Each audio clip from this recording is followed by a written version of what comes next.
Qeveria po rrëmben pronat private dhe po rrezikon jetën e qytetarëve në Kodër Babru Tiranë. Ata u shprehën se një skandal i madh po ndodh me pronën private të familjes Dervishi.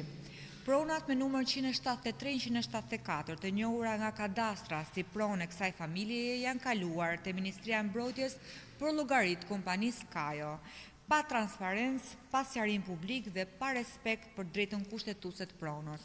Sot, toka e qytetarëve është e rrethuar me portë hyrëse dhe ruhet nga ushtar.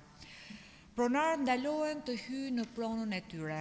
Nuk ka tabelë informuese për kufizimet, nuk ka shpjegim publik, ka vetëm forcë, heshtje dhe arrogancë.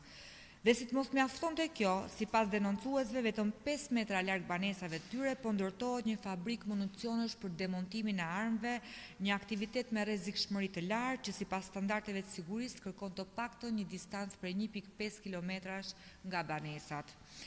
Në tabelën informuese të lejes të ndërtimit ka objektin ndërtim i fabrikës së tekstileve me 2 kate mbi tokë, zhvillues Kajo si përmarrës MSSC Grup SHPK, kompani këto, që nuk shquhen për vizionin e tyre drejt tekstileve, linove apo basmës, përkundrazi për tregtimin e armëve dhe municioneve të rënda ushtarake.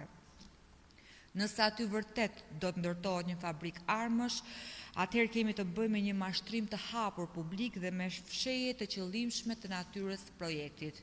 Banorët kanë protestuar, kanë depozituar dhe kallëzim penal, kanë paralajmëruar se do ta çojnë çështjen deri në Gjykatën Europiane të Drejtave të Njerëzit dhe kanë shumë të drejtë. Kjo nuk është një çështje lokale.